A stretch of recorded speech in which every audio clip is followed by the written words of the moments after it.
This is the Honors History Final Exam Review.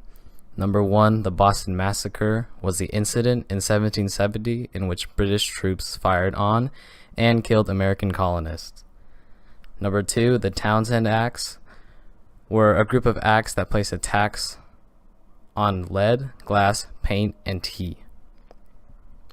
The Tea Act was made in 1773, which eliminated import tariffs on tea entering England and allowed the British East India Company to sell directly to consumers rather than through merchants. This led to the Boston Tea Party. Number 4, the Intolerable Acts. In response to the Boston Tea Party, 4 acts passed in 1774.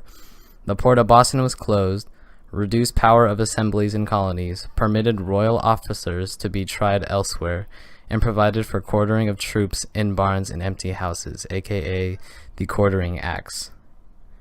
Number 5, the Sugar Act, which was made in 1764. British deeply in debt partly to French and Indian War. English Parliament passed a tariff on sugar, coffee, wines, and molasses. Colonists avoided the tax by smuggling and by bribing tax collectors. Number 6, the Stamp Act, which was passed in 1765. It was the law that taxed printed goods, including playing cards, documents, newspapers, etc. Number 7, the Declaratory Act. It was the act passed in 1766, just after the repeal of the Stamp Act. It stated that Parliament could legislate for the colonies in all cases. Number 8, Samuel Adams. Samuel Adams was an American revolutionary leader and patriot, founder of the Sons of Liberty, and one of the most vocal patriots for independence. He signed the Declaration of Independence. Number 9, John Adams. America's first vice president and second president. Sponsor of the American Revolution in Massachusetts, and wrote the Massachusetts Guarantee that freedom of press, quote, ought not to be restrained. Number 10, Crispus Attucks, a free black man who was the first person killed in the Revolution at the Boston Massacre. Number 11, no taxation without representation. Reflected the colonists' belief that they should not be taxed because they had no direct representative in Parliament. Virtual representation. All English subjects are represented in Parliament, including those not allowed to vote. Number 13, the navigation laws. These laws promoted English shipping and controlled colonial trade. It made Americans ship all non-British items to England before going to America. Number 14, George Washington's characteristics. He was courageous, had a sense of justice, was a moral force, he had patience, and he was from Virginia. Number 15, Thomas Paine. He was the author of Common Sense. Number 16, the Declaration of Independence. It invoked the natural right of humankind to justify revolt, cataloged the tyrannical actions of King George III, and accused the British of violating the natural rights of the Americans. Number 17, the results of defeating Hessians at Trenton and the British at Princeton. Washington helped restore confidence in America's military. Number 18, the Battle of Saratoga. It was the turning point of the American Revolution and brought the colonists much-needed aid and a formal alliance with France. Number 19, America's first entangling alliance was with France. Number 20, the world's first anti-slavery society was founded by the Quakers in Philadelphia.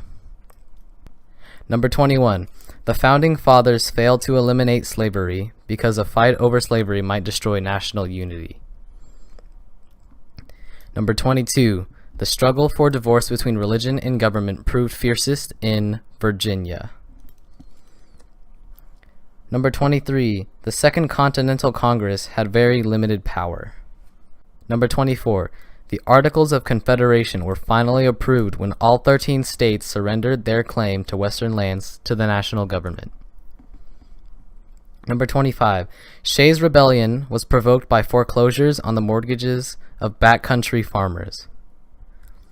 Number 26, Shays' Rebellion convinced many Americans of the need for a stronger central government. Number 27, Constitutional Convention was called to revise the Articles of Confederation. Number 28, who was the father of the Constitution? That would be James Madison. Number 29, what was the Great Compromise? The compromise made by Constitutional Convention in which states could have equal representation in one house of the legislature and representation based on population in the other house. Number 30, the Three-Fifths Compromise counted slaves as 3/5 of a person. Number 31, the Federalist Papers, which were written by Hamilton, Jay, and Madison to support ratification of the U.S. Constitution. Number 32, the one branch of the government elected directly by the people is the House of Representatives. Number 33, Marbury versus Madison established judicial review. Number 34, the War of 1812, which was a war between 1812 and 1814 between the United States and England, which was trying to interfere with American trade with France. Number 35, the Louisiana Purchase was land purchased from France, doubling the size of the U.S. It was explored by Lewis and Clark, and it was roughly $15 million. Number 36, three inconsistencies of Jefferson's character. One was that he opposed slavery, yet he owned slaves himself. 2, he was against mixing races, yet had an affair with a slave. And 3, he was an aristocrat, yet supported self-government. Number 37, Amistad. While transporting slaves from one port in Cuba to another, this ship was seized by the slaves in 1839.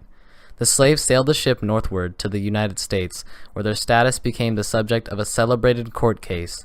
Eventually, most were able to return to Africa. Number 38, the Nullification Crisis. It was an argument between South Carolina and the federal government regarding the role of the national government. Number 39, Texas annexation.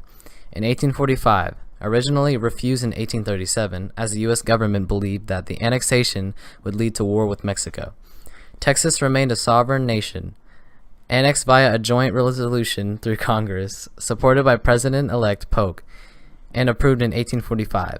Land from the Republic of Texas later became parts of New Mexico, Colorado, Oklahoma, Kansas, and Wyoming.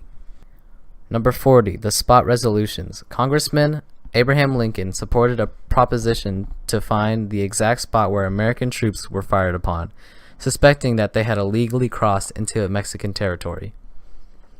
Number 41, Wilmot Proviso. He symbolizes the burning issue of slavery in the territories. Number 42, popular sovereignty is a belief that ultimate power resides in the people. Number 42, popular sovereignty. A belief that ultimate power resides in the people, and that the people in the territories were able to choose whether they would permit slavery or not. Number 43, Harriet Tubman. She was a former slave who helped slaves escape on the Underground Railroad. Number 44, the Compromise of 1850. 1, California admitted as free state. 2, territorial status and popular sovereignty of Utah and New Mexico. 3, resolution of Texas and New Mexico boundaries. 4, federal assumption of Texas debt. 5, slave trade abolished in Washington, D.C. And 6, the new fugitive slave law advocated by Henry Clay and Stephen A. Douglas. Number 45, the Fugitive Slave Law. This law required that northern states forcibly return escaped slaves to their owners. Number 46, Stephen Douglas. He was an American politician from Illinois and the designer of the Kansas-Nebraska Act.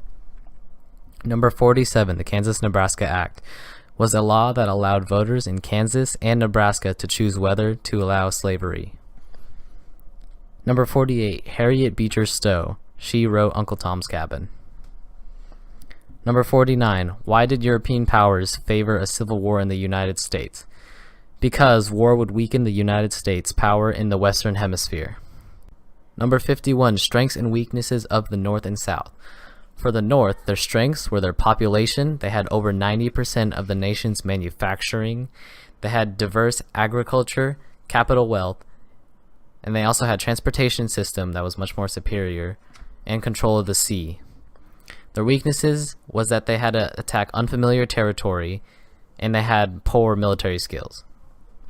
Strengths and weaknesses of the South. Their strengths, they had a familiar and vast geography.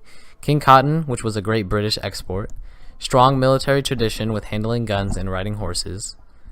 They had the most elite and educated officers. They had great defensive strategy, and they didn't need to win a victory, only fight the North to a draw. Their weaknesses included a smaller population, and Davis was overworked with creation of an entirely new government. And also, foreign intervention never came from Britain.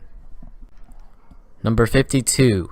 The Battle of Bull Run was the first major battle of the Civil War and a victory for the South. It dispelled northern illusions of a swift victory. The Battle of Antietam was a battle near a sluggish little creek. It proved to be the bloodiest single-day battle in American history, with over 26,000 lives lost in that single day. Number 53. The Emancipation Proclamation. The proclamation issued by Lincoln freeing all slaves in areas still at war with the Union. Number 54. The 13th Amendment, which was passed in 1865, abolished slavery.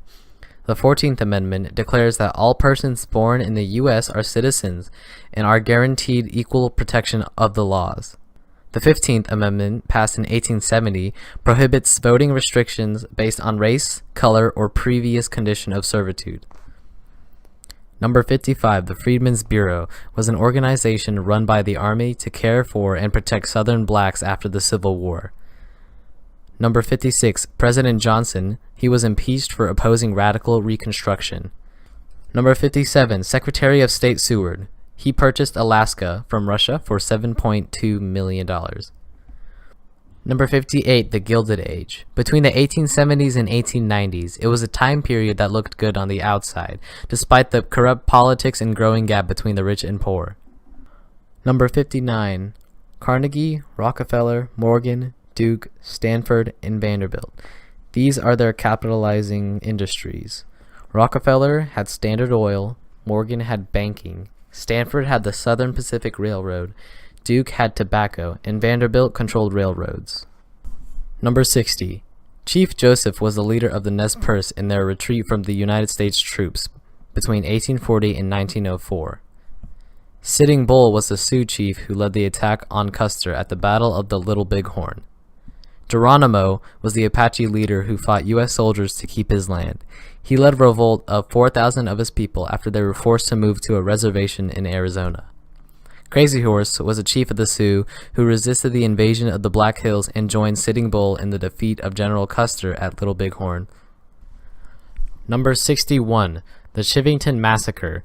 1864 massacre where Colonel John Chivington and his militia slaughtered more than 200 Cheyenne men, women, and children who were trying to surrender.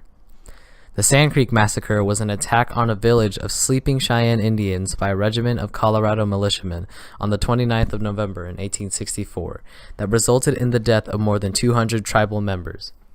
Custer's last stand at the Battle of Little Bighorn. Custer and his men were defeated by 2,500 Sioux warriors. Wounded Knee. In 1890, it was a confrontation between the U.S. cavalry and the Sioux that marked the end of the Indian resistance.